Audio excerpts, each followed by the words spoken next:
ચકલાઓનું ટોળું અને અતિ કર્કશ અવાજ. ગુરુદેવ આદિ ત્રણેયને એ ટોળાએ ઘેરી લીધા. તુરત જ યશચંદ્ર મુનિએ રણમલને કહ્યું, બલી બાકડા ઉછાળ. રણમલે બલી બાકડા આકાશમાં 2 મુઠ્ઠી ભરીને ઉછાળ્યા. ચકલાઓનું ટોળું અદૃશ્ય થઈ ગયું. આગળ ચાલ્યા, થોડુંક ચાલ્યા અને હુક હુક કરતા પીળા મોઢાવાળા વાંદરાઓનું ટોળું સામે આવ્યું. વાંદરાઓ ઘેરી વળે એ પહેલાં જ યશચંદ્રે રણમલને કહ્યું, રણમલ, મારા હાથમાં ચોખા આપ. રણમલે ચોખા આપ્યા.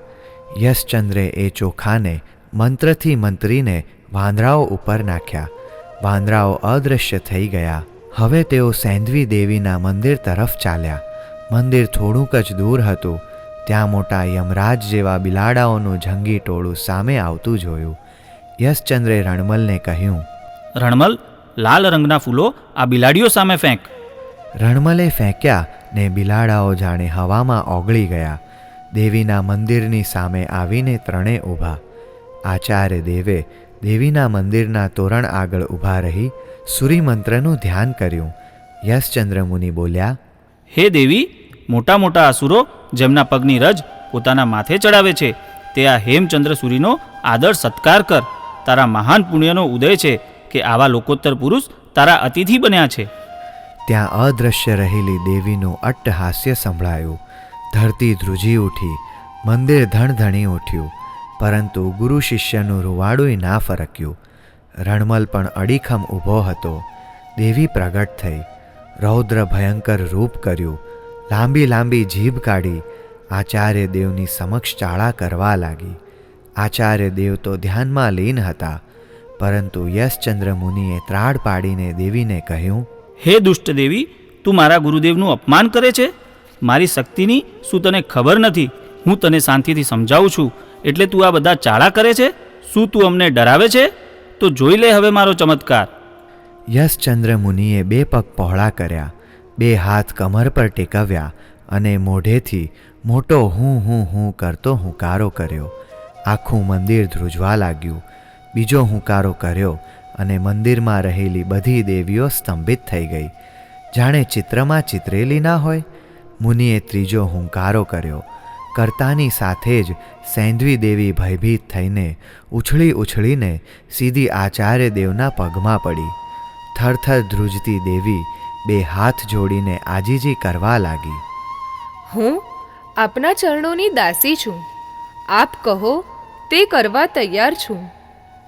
યશચંદ્ર મુનિએ કહ્યું, તારી જે દેવીઓએ આમ્રભટ્ટને સંમોહિત કર્યા છે તે દેવીઓથી આમ્રભટ્ટને મુક્ત કર અને સૂર્યદેવની સેવા કર. સૈંધવી દેવી બોલી, મુનિરાજ, એ દેવીઓએ આમ્રભટ્ટના શરીરના અંદરથી સેંકડો ટુકડા કરી નાખ્યા છે. હવે છોડવાનો શો અર્થ છે? છોડાવ્યા પછી પણ આમ્રભટ્ટ જીવશે નહીં. મુનિરાજે કહ્યું, દેવી, આ તારી ચાલબાજી છે. હું તારી ચાલબાજી જાણું છું. જ્યાં સુધી આમ્રભટ્ટ તારી દેવીઓના સકંજામાંથી મુક્ત નહીં થાય ત્યાં સુધી તું અહીંથી છૂટી નહીં શકે.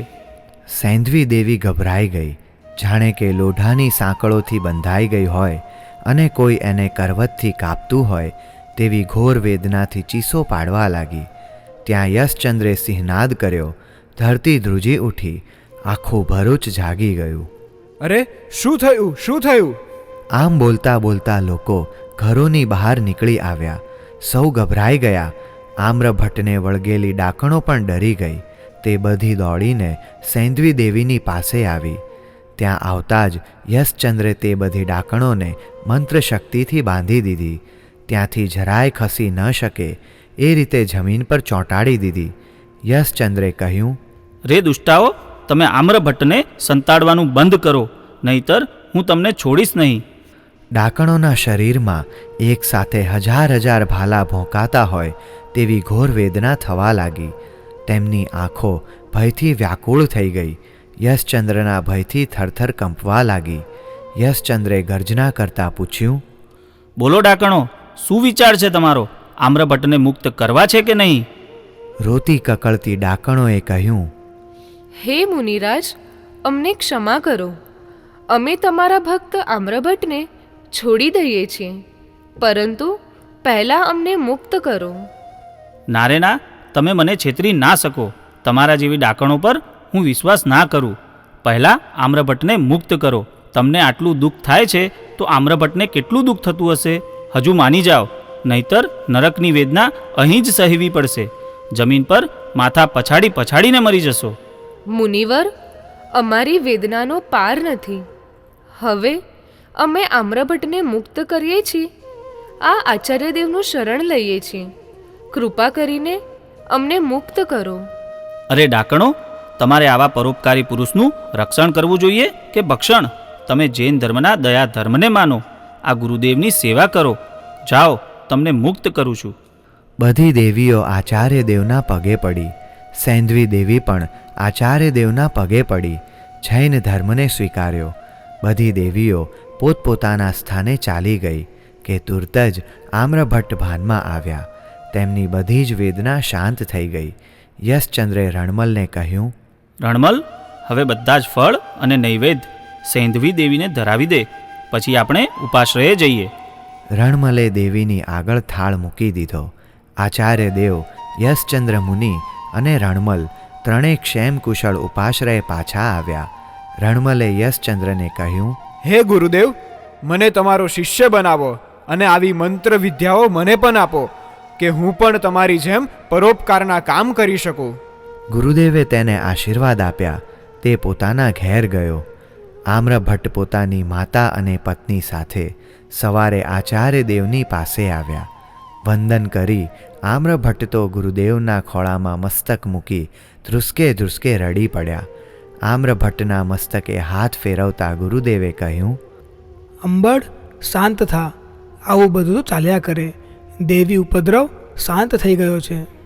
ગુરુદેવ, મારા માટે આપને પાટણથી અહીં સુધી દોડવું પડ્યું. આપને મેં કેટલી બધી તકલીફ આપી. મને દુઃખ આ વાતનું છે. અંબળ, હું તારી ખાતર નથી આવ્યો.